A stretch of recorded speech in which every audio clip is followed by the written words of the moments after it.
All right. Hello and welcome to HRAI Insider. Very excited today. We have Distribution Rethink Round 2, featuring Mark Dancer, CEO of Network for Business Innovation and Senior Research Fellow at the National Association of Wholesaler Distributors. You can see their mugs on the screen right now, but I'm going to give them a quick introduction. We're excited to have them back.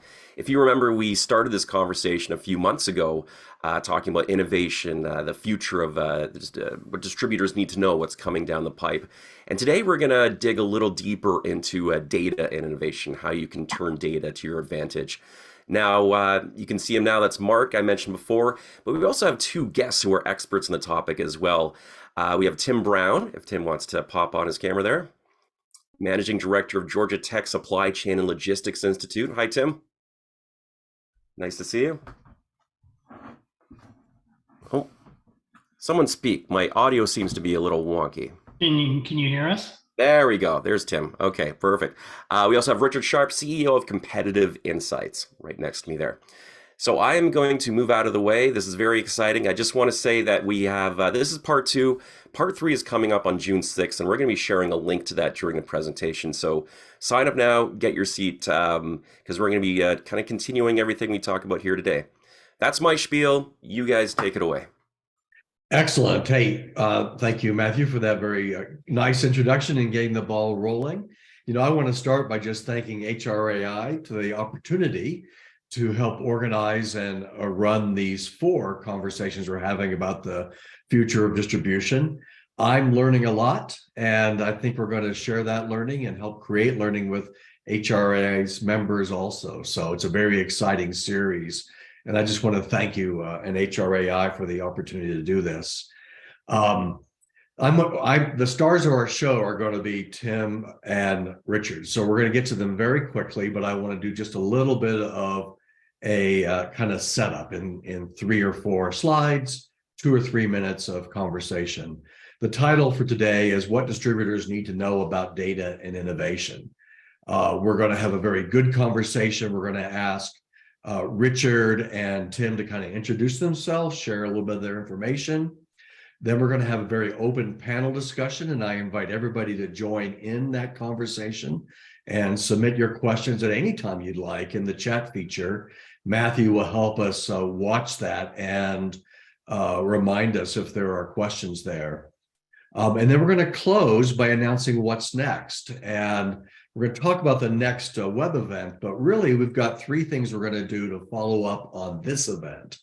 We're going to offer with Richard, myself, and Tim, if you'd like to join us, maybe one-on-one conversations with you.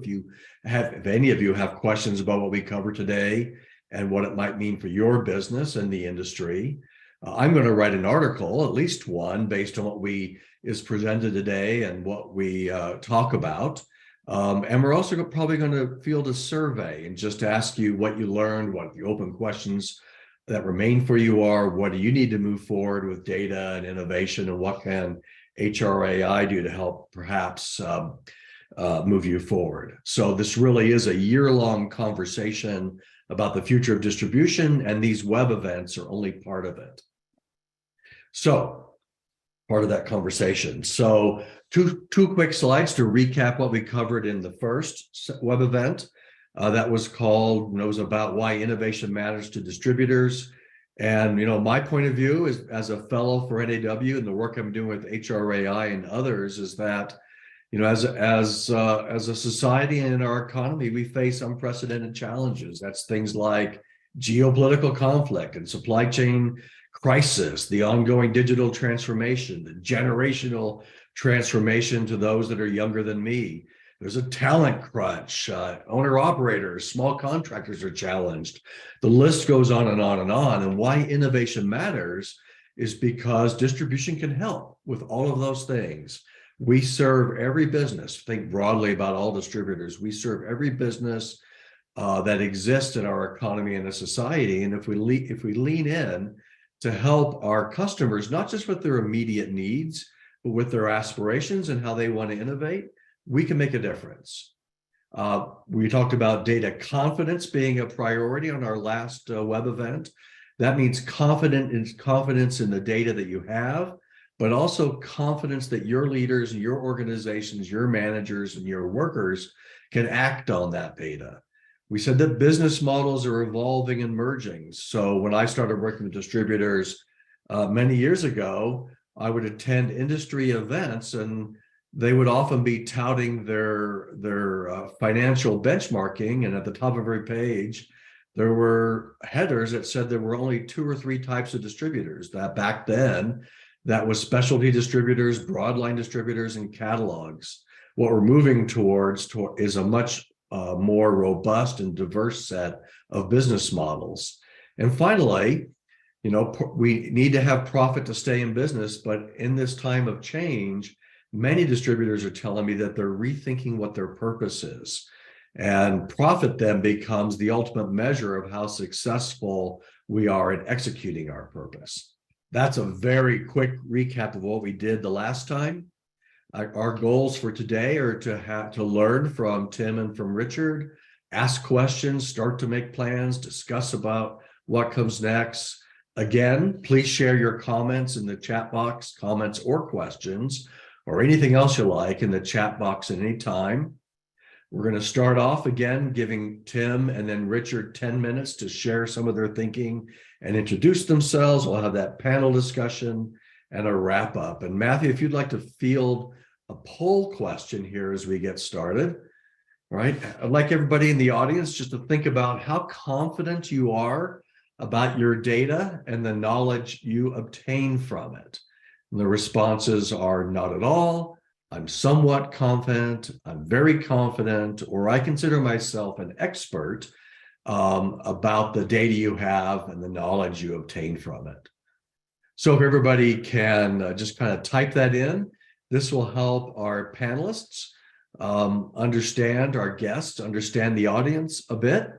And we might also in our survey ask some follow-on questions that go to, how can we help you improve or act on your data and the knowledge that you obtain from it? How are we doing, Matthew? We got a few responses? Well, let me pop with some results here. So a majority, actually, 2/3 are somewhat familiar. So we got to about 69% there. But we do have, a few experts in the room with very, and there are a few with not at all. So definitely some room for this webinar to. Yeah, this is that. Those are I ask this question at almost every web event I do about the subject matter at hand, which is very often data, machine learning, artificial intelligence, analytics, those sorts of things. And those responses are very, very common. That distribution is incredibly common. So I think as we're having this year-long conversation about the future of distribution, we want to figure out what we can do this year and in following years to kind of move these stats, towards the very and the expert column. So it's a great benchmark as we get started here. Thank you very much. Okay. Click here. Here's our 2 guests, Tim Brown, Managing Director, Georgia Tech Supply Chain and Logistics Institute. You can see some additional details there. I would just offer and point out that Tim, in addition to be, an absolute expert on the things we're going to talk about today, develops Georgia Tech strategic plan, and he's a liaison for on and off campus professional associations, organizations, and individuals. So who knows, maybe we'll find a way to work with Tim going forward. And Richard Sharp, what I've come to know about Richard is he's very much has a servant leader kind of philosophy. And in distribution, we think about that a lot, right? How can we be servant leaders in the way that we run our companies and work with our customers and sometimes even with our suppliers?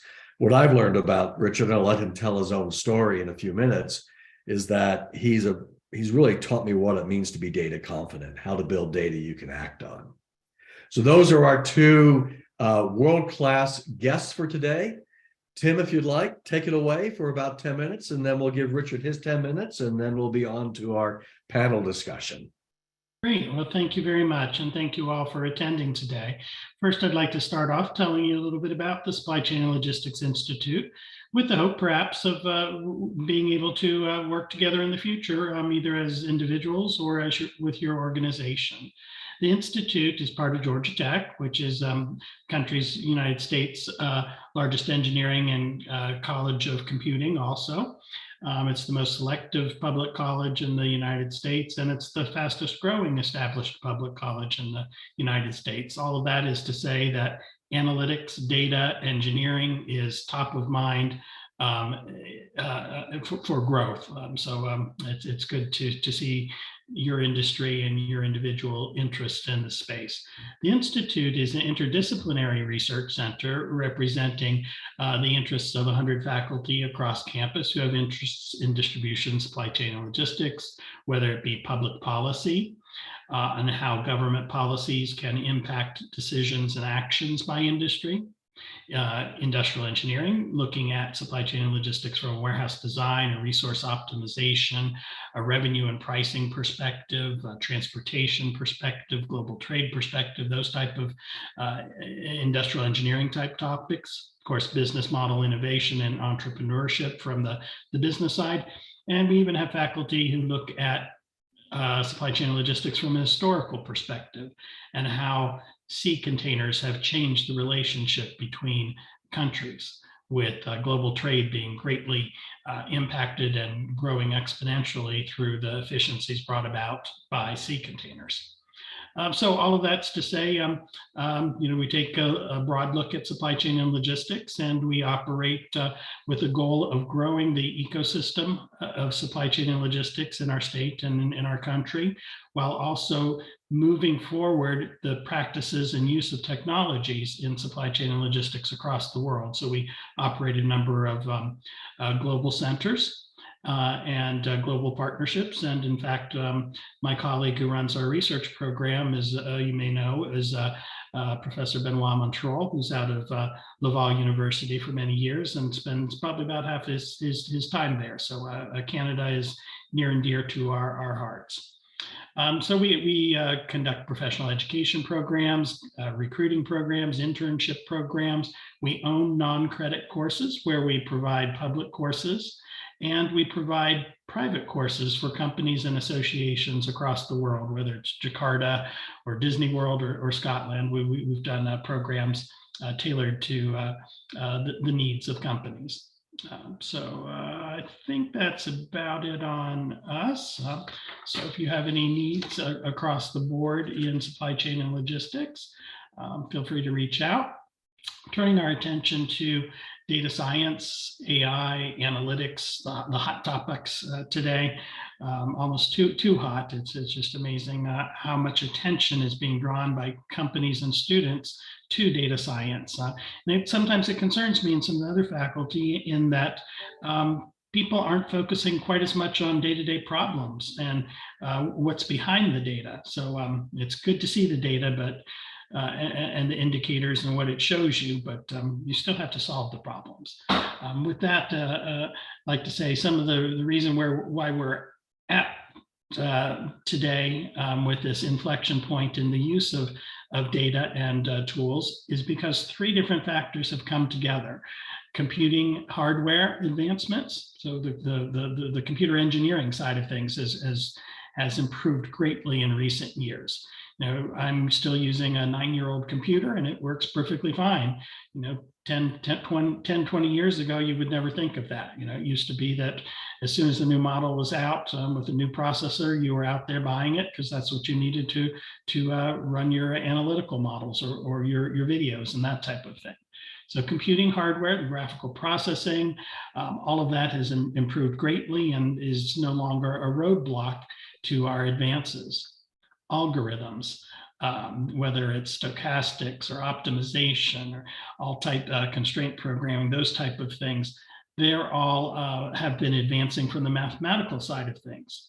And researchers and faculty are able to leverage the advances in computing by testing their algorithms and proving out what's working and what's not working and quickly making changes. So the algorithms and the computing working hand in hand, leading to new approaches, smarter approaches, AI, ML, etc. And then finally, the availability of data, advances in sensor technology.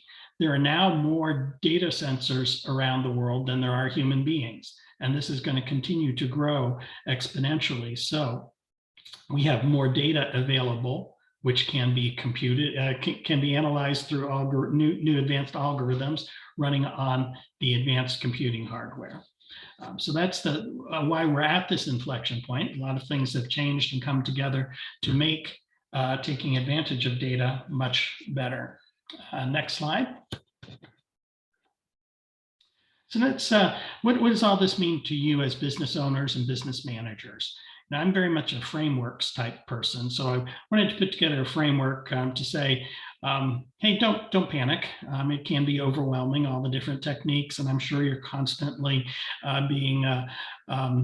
seeing feeds on different types of tools and techniques, and don't know where to jump here and there.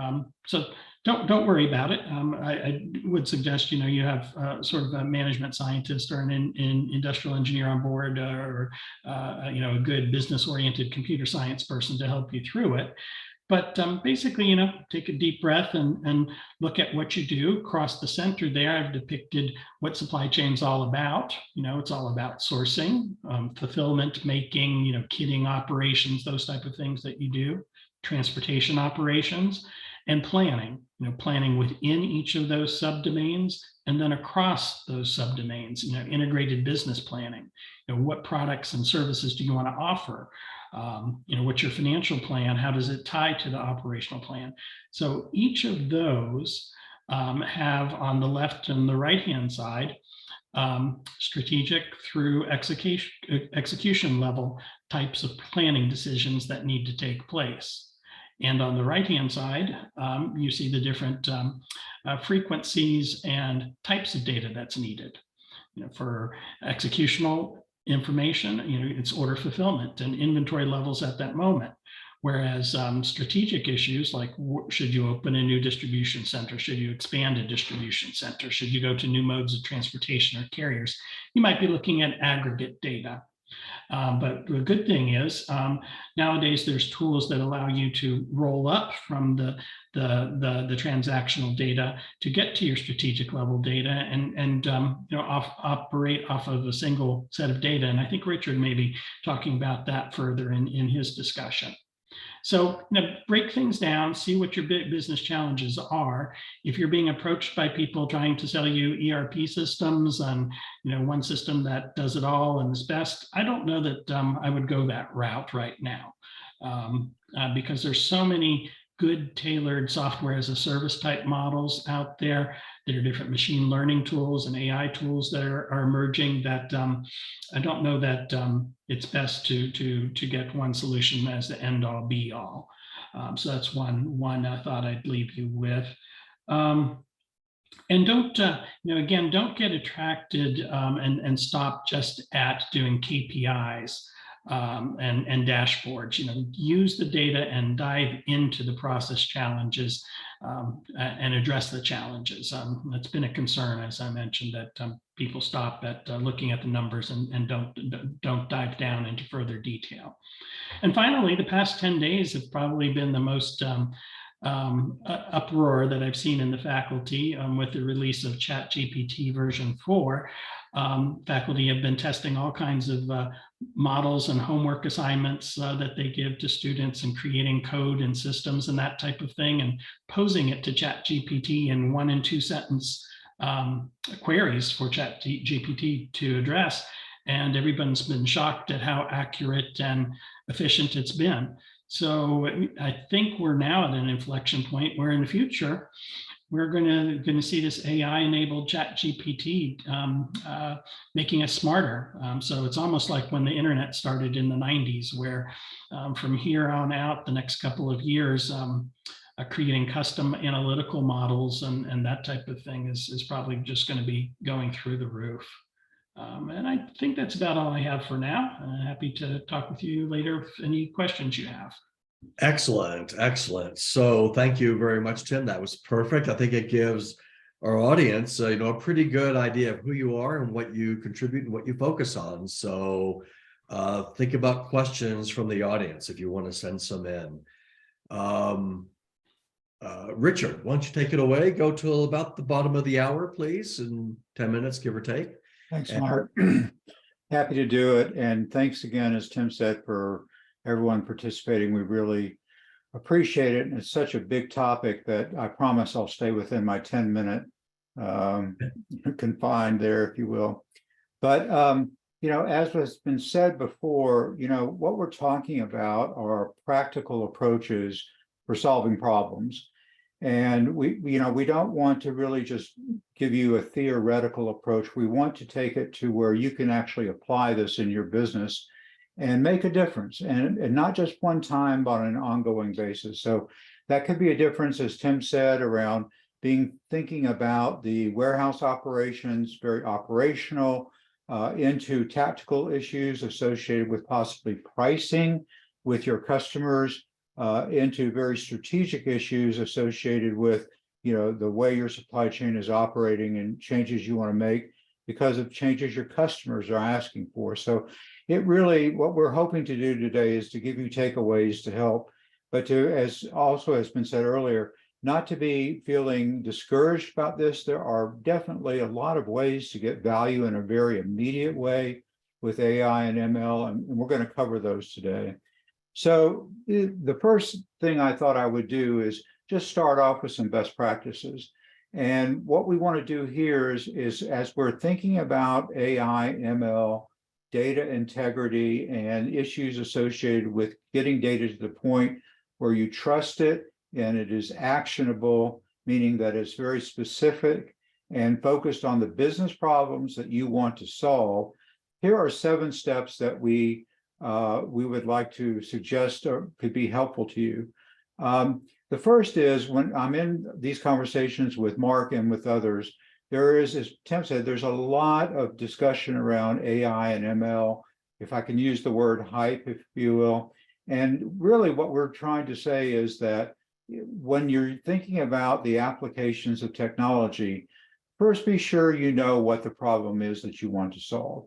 So it's not just, hey, we've adopted a new technology and it's awfully great, but it's really, we're focusing on this specific question and we are going to use the right technology, including AI and ML, to actually solve it. The second is be sure that as you're going through the process, you have the support of the organization. And that's pretty obvious, but sometimes what happens, at least in our view, is that you can begin down a journey and then all of a sudden priorities change.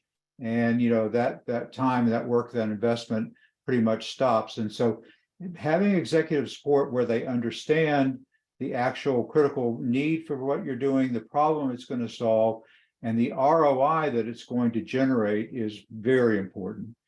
Looking at data, almost everyone that we talk to, they're concerned about their data. The data is fragmented, it's segmented, it's, in lots of places through Excel spreadsheets and transportation management systems, warehouse management systems, et cetera.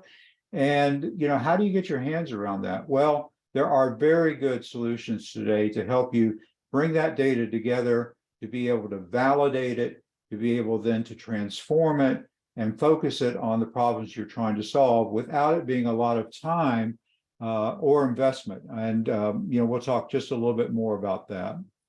The next thing is cross-functional participation. If you're solving a problem just for one function, that's great. But if you can have the organization use the solution across multiple functions, you obviously have more buy-in to the organization. So being able to focus on that in a way that people are getting that cross-functional value across the board on a repetitive basis is another step to consider. And then, focusing on a technology to actually solve the problem you want to do. As Tim said, there are a lot of them out there, and you want to just be sure that you're, taking the time to really look at what you're thinking about, and that really will target the answers that you're looking for. Obviously, we all need an ROI associated with that investment.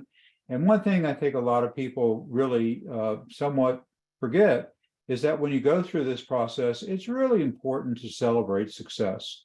So as you're thinking about the process that you're going to use to approach AI and ML, to tackle your data issues, you're going to start hopefully on a crawl, walk, run. and you're going to do it in such a way that you gain that success, and then the organization understands that, and you celebrate it accordingly. So, Mark, those are just some emphasis, if you will, on best practices. But I'd like to really focus on data integration and validation, since as you started this webinar, it's a hot topic for lots of people. And we want to be able to give people hope and relief that it's a problem that can be solved probably a little faster and a little smarter than most people realize, just because of the advances in technology and processes. So with that, let me move to the next slide, going quickly here. So in our case, the way we look at doing that is we have 4 basic steps that are associated with focusing AI, ML, and data to be able to solve targeted problems specific for the organization. The first step is ready. And what ready is all about is that you have a process and support to take that data that is siloed, that is across the board in multiple applications, not necessarily trusted, and find a way to bring it together and transform it around the business questions that you have on a repeatable basis. So ready is all about not having the need to be able to go back to re-question, the validity of the information, but to know that what you're using is right and the organization trusts it. The second step is then aiming. So I'm aiming at the problem I'm trying to solve. So I'm not, going across and trying to boil the ocean. I'm really focusing on very specifically what the organization has set as a priority. And then fire, I'm executing it. So I'm executing it in order to be able to solve the problem, demonstrate the success, and then be able to move on to, other priorities. And that's where you get to hit targets. So I set it up, I innovated with that, and we were able to actually hit the target that we were looking for the organization. So as a result of using those 4 steps, I'd like to walk you through a very simple case study. And the focus was on getting the data ready in order to be able to accomplish the objectives the organization had set. So this is a company that is based out of Chicago. And it's a well-known company and, been around for a long time. But their executives and their board really wanted to understand, using AI and ML and understanding the data issues that are true for most companies, is there any possibility that we can actually improve the operation? Can we lower costs? Can we improve profitability? Can we gain the efficiencies and serve our customers better? So that becomes a differentiation in the market. So when we went in and looked at this particular company and their particular data, we first saw that they had about 110,000 delivery locations across the US. And so if we can see that map, Mark, that'd be great. And so as you can see, it's a large network. And they had distribution centers, they had third-party logistics service providers, their own internal systems, including Excel, WMS, transportation management systems, the whole thing. And it was really a challenge for them to pull that all together, but they knew that it'd be really important if they could get value out of that data to actually look at specific issues that they wanted to for their operation for today as well as for tomorrow.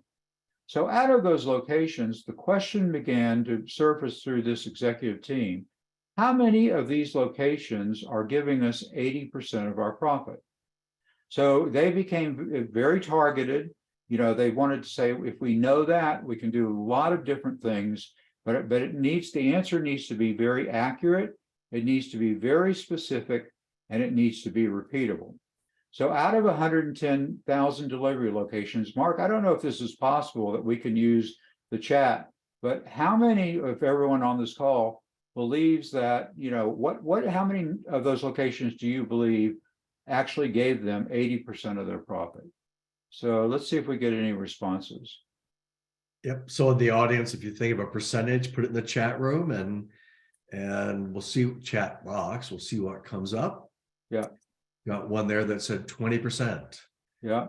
He's got a number in their head. Another said 20%, 80-20 rule, I think. Yeah. 15%. We're getting more aggressive. Yeah. Good. Great question. Richard, rephrase the question, and then 10% came up. Out of 110,000 delivery locations that they were serving their customers, how many of those individual locations provided the company 80% of the entire profit of the company? I'm going to click up the answer here.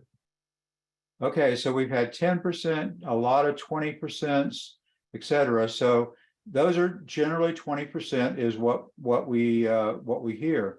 But what we have actually, what we provided to this customer, and very similar to a lot of other customers, is out of 110,000 delivery locations, less than 3% gave them 80% of their profit.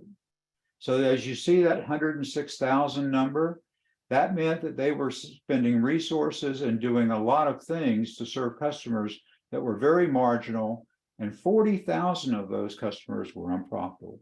Not that they wanted to actually fire those customers, but what can we do to increase their performance and that we can help them be more profitable as well.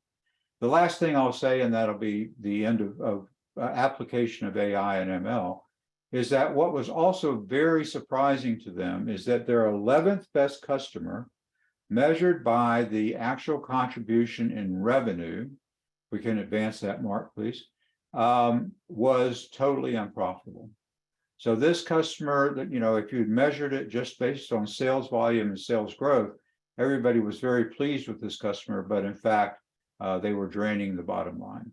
So it's just a quick example of the application of data that has been looked at, validated, transformed into trusted information, and then applying it to this question that they were addressing using AI and ML, which is, let's focus on profitability.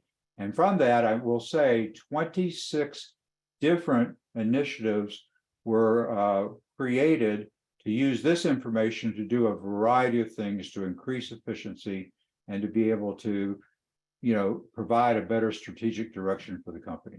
So, Mark? Excellent. Hey, Richard. Hey, Tim. Thank you. We have a question from the audience, and Matthew, I see it here. So I'm going to tee it up in just a second. But here's how I've listed here, I don't know, 7 or 8 questions that we thought we would discuss. I'm going to, based on the comments that Tim and Richard provided, I'm going to rephrase things and ask some questions again to the audience. If you want us to try to answer a specific question for you, please put it in. I do have a specific one for Tim, actually, based on what Tim was talking about. He mentioned not necessarily needing the latest and greatest ERP system. But the commenter said, we have a very old ERP. What would be a signal to a company that maybe their ERP isn't keeping up and a change is necessary? So I guess, how do you get buy-in for an investment? Yeah, good question. A few bullet points for consideration. One, most importantly, probably is, are your business processes failing? Are you not able to do what you want to do because your system won't support it? So that generally, that would be a key indicator. And hand in hand with that, more externally, are you not able to support your customers' needs because of your system's constraints? Are your customers asking for advanced ship notifications and you're not able to do that? Are they asking for other types of reporting or asking you to maintain a dashboard for them and give them ETA information, and your system won't support that? Is your system focused on batch processing and can't do real-time data updates, which is leading to perhaps inventory issues? Is it slow? And one area that I'm not an expert in, certainly, that everyone probably on the call needs to become probably better experts at, one of our biggest challenges going forward is cybersecurity. Is your ERP cyber secure, and is it able to handle updates in the future? And then finally, I'd say, is your ERP able to handle greater connectivity, both internally and externally, to support your business changes? How I talked about how sensors are all over the place and are going to continue to grow. Can your ERP handle the amounts of data that you may start to need to collect and to share? Excellent. so much. Excellent, Tim. Hey, That's Tim, great. I have a follow-up question, and then I'll put another question out to you and Richard. Two questions in this for you, Tim. Since we're talking about ERP, the first question is, and I'm going to say both of them, then I'll throw it to you. Since we're talking about ERP, do you see companies doing ERP is a huge issue in distribution. We think a lot about updating our ERP system. It's a big, expensive thing. Switching ERP systems can be very dangerous to the business if you don't get it right. So I'm curious if you see something happening which is sort of beyond ERP, right? And then if not that, are there other sort of softwares or use cases of data and AI and ML that you think are growing?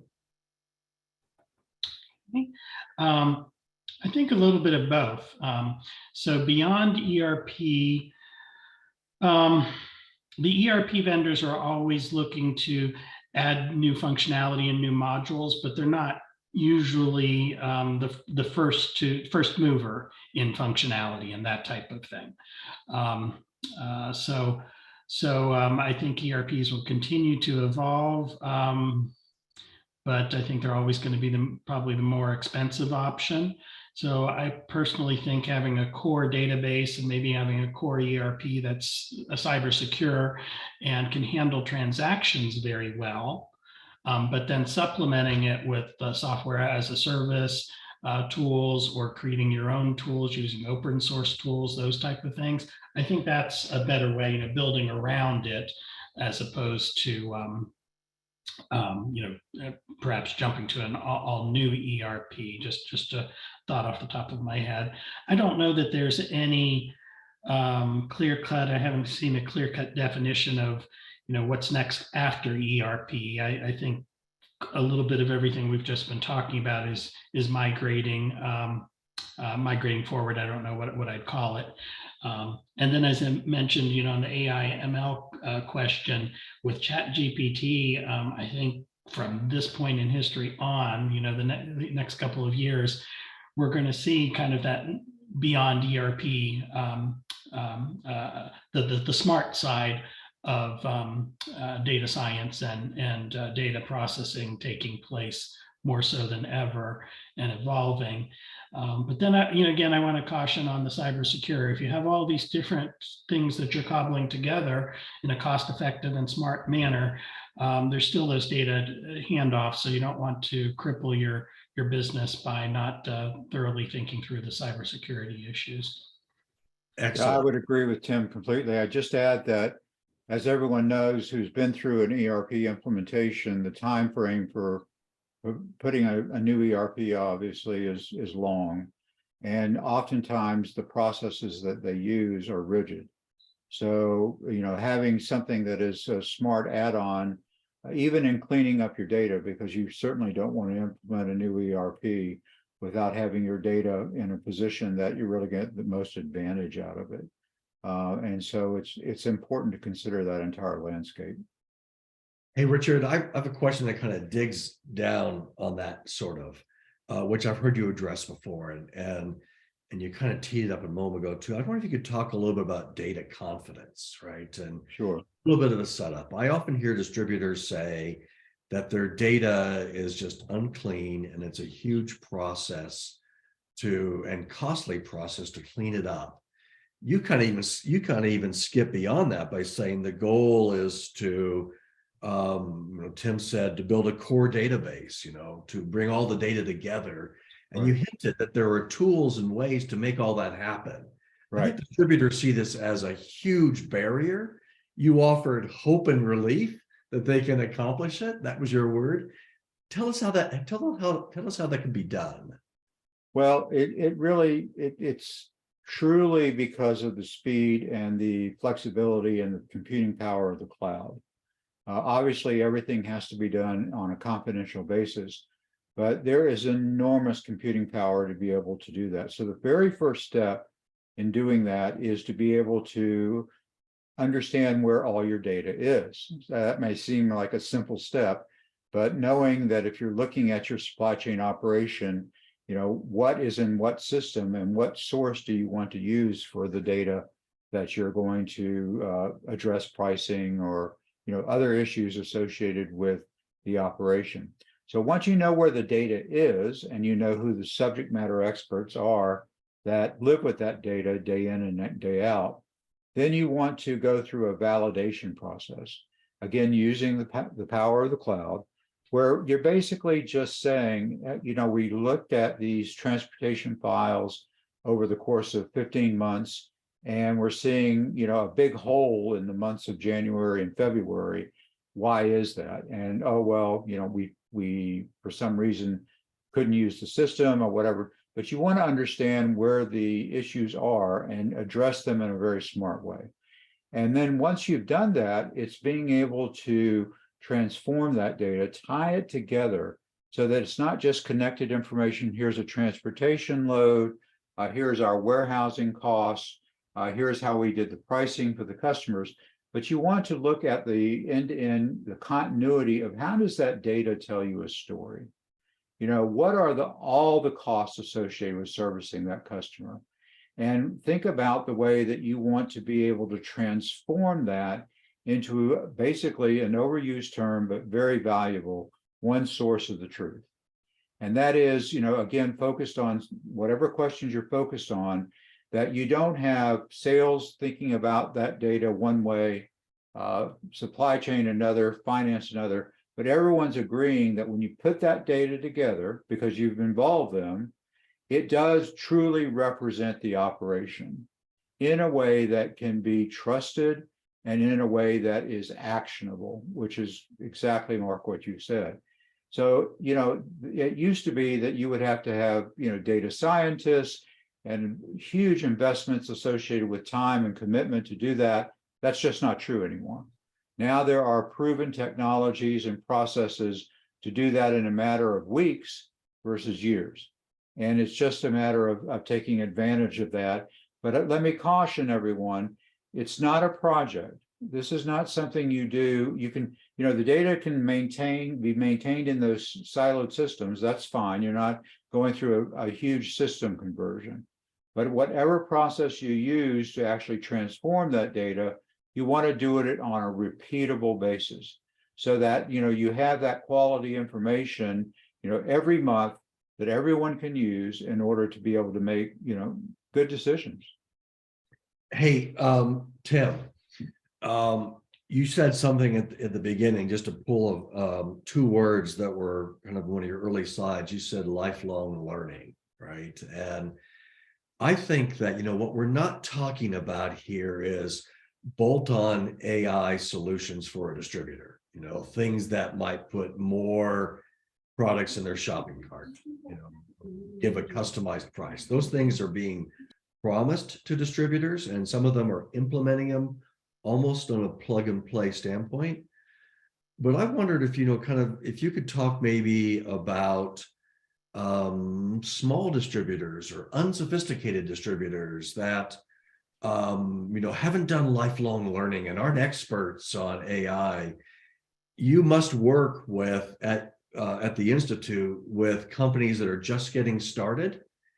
And I wondered if you can give some words of encouragement and maybe an example or something, I don't know, about how you actually get going on some of these things you and Richard are talking about.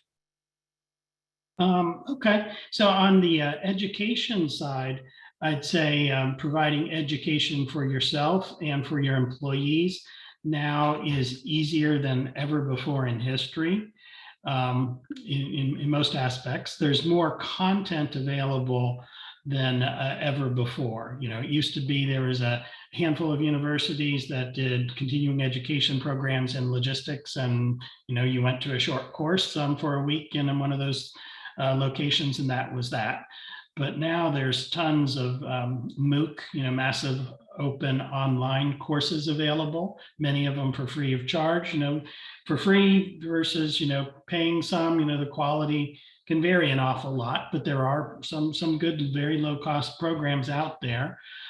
So, having your HR and your training people and your management people aware of that and advising employees on opportunities and kind of collating the information for them, so that if they want to become more analytically oriented or they want to learn about cybersecurity, what's a good, easy way to do that. So there are plenty of opportunities like that. In the AI ML space, for example, we have short courses offered on the edX platform that you can take the content for free. But if you want a certificate to certify that you did indeed pass it, that might cost a few $100s. So all of that's to say there's a wealth of opportunities to do lifelong learning today. Now the issue is more kind of collating through it and identifying what's best for which level of employee and that type of thing. And be happy to work with you on guiding you through that as needed. I'm sorry, go ahead, Tim, please. Yeah, and one common thread when people ask how to start is statistics. AI, ML is all probability and statistics oriented. And you think about how much probability and statistics can help you in your own personal life, making decisions about investing or undertaking risks and all. So I think everybody should take just a basic probability and statistics class. And, some people that'll spark new interests, others maybe just the base learnings, all that they care to take. Richard, you work a lot in retail, and you've worked around, I know, supply chain logistics for a very long time. Right. But can you give us a sense of the learning process? Because I think oftentimes I go to distributor events and stories are told about what retail is doing, right? And they're farther ahead in some ways than distributors. Distributors need to catch up. I was wondering if you'd maybe give us a sense of how retailers got started, what they're doing, how they've progressed in their use of AI and ML over time. Does that make sense as a question? Sure. So yes, we do work a lot with retailers, but a lot of other forms of industries as well, from pharmaceutical to distribution to different groups. So the answer is that for a lot of retailers, they have to survive by being able to make better decisions, because things change so rapidly, with their products and seasonality, and certainly the amazing amount of difference that has occurred with COVID associated with, being able to successfully and profitably serve online. And, that is representing a lot of challenges, one of which Tim is very close to, is the tremendous amount of burden that comes along with reverse logistics when products are returned that are bought through an e-commerce for a retailer. It is a huge problem.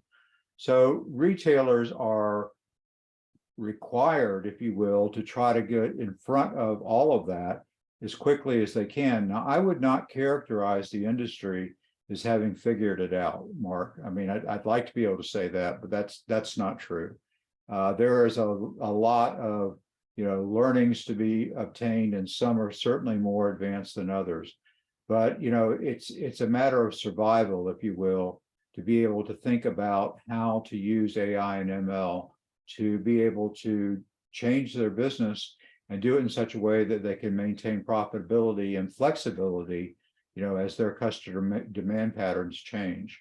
So, but I will also say for all industries, retail, for pharmaceutical, for just a lot of other groups, the issue of data that we're talking about today is a constant issue. It's always, and the response is, when you first start talking to a company, our large and small names we all know, our data is fragmented. I have 5 instances of SAP. They don't talk to each other. I have people using Excel spreadsheets. I have this data in lots of different formats. We've tried this before and it hasn't worked. Now they're making a lot of good progress on that because they have to. But if the audience is thinking, well, this all sounds great, but we're just in a mess with regard to our information and being able to tie it together to do the kinds of things we're talking about, you should rethink that, because that is the norm for most conversations that we have. With about 5 minutes left, so I'm going to ask a two-part question. Tim and Richard, kind of in that order. You can go back and forth, but I'm going to close the conversation in about 5 minutes because we got to do a little tiny bit of wrap up too. So Tim or Richard, but Tim probably first. What are the top use cases, the applications, the benefits that distributors and supply chain pros should be thinking for? If they get data confident, what should they be using it for? What are the top use cases? Yeah, and I'll say, extending your question to say data uses in AI ML, Yes. particularly. So forecasting, inventory target setting, and pricing are three that come to mind. There are tons of textbook techniques for forecasting demand. So they're pretty standard.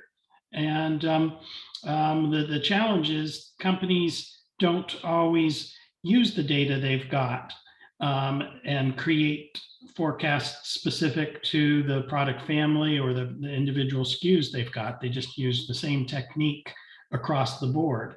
And likewise, while their ERP system or other planning tool might have a field that says, here's our reorder points, our inventory targets, that type of thing, the weeks on hand type thing. I've seen so many companies just fill in the blank saying 3, across the board, have 3 weeks of supply. But the purpose of the field wasn't to hold the number 3. It was to have individually calculated, refined numbers, and AI/ML with the data can determine the best textbook forecasting technique for you for each SKU and come up with a tailored number for each SKU and allow you to reduce, in most cases, your inventory investment while maintaining your fill rates. So that I see that as the biggest thing. And then likewise on the pricing side of things, looking at competitive intelligence possibly, but then also your own pricing history and seasonality and forecasting and that type of thing, and using AI/ML to come up with suggestions on changing your pricing. Richard, anything to add to that? I can see you nodding your head. That was You what Tim agree. said is absolutely spot on. I'll just add a few minor points, and that is taking that around understanding the SKU performance, thinking about product rationalization and SKU segmentation, the long end of the tail, what's really working and what's not working, what should we keep, what should we not keep, and thinking through that along with customer segmentation. Service policies, we're serving all our customers the same way. Are they actually equal with regard to the performance that we're expecting? And can we change things in our service policies for customers to their benefit and ours, increasing our profitability as well as theirs? So there's a whole variety of the issues, but Tim is exactly right. And honestly, the best use of all of this is doing it cross-functionally, making great decisions for the enterprise, not just for one functional part of the organization. Excellent, excellent. So let's do a quick wrap up here. My overall comment on everything for today is there were 2 things said. One is that distributors can get their data clean, they can get it together, they can build confidence in their organization that they understand data kind of as a distribution and supply chain professional. And that kind of building organizational confidence and cleaning up the data is one part of what's needed. The second, and we just touched on this at the very end, is what are the use cases? What do we want to aim for? What are our North Stars? And if we think about moving forward as a business and as an industry, if we're confident in our data and we get more confident over time, and we have ideas that we can take to experts like Richard and Tim and say, we want to do this. This is our use case. How do we do that with data? That's a formula that I think I've learned today that we can use to move forward. So very quickly, because I think we've got about 4 minutes left. Here's what's ahead, and then I'm going to hand it over to Matthew. Right? We're going to explore. So if we just scratched the surface today, if you would like, as a business or individual, would like to get a conversation with myself, Richard, maybe Tim, and just talk about things, ask questions, dig a little deeper, I can arrange that for you, right? So send me an email there, or there'll be a follow-up kind of coming out on that too. Second, I'm going to listen to everything that was said today, maybe some of those extra follow-on conversations we have them, and we're going to send out a survey, and we want to get a sense for where you stand on building data confidence, where you stand on use cases, how we can move the industry forward, how you can move your business forward. The survey will be something along those lines. I'm going to write at least one article. The first would be summarizing the great comments made by Tim and Richard and what we didn't get to. Then after the survey, I may write another article and send it out to our members. Our goal here again is to have a year-long conversation about the future of distribution. We just laid down a step today. Those three things will help us continue that conversation. Our next event is going to be, we're calling it human-centric innovation. Today we talked about how we can innovate from data as a core. This is going to be something which is it's talked a lot about innovation circles, but not so much in distribution.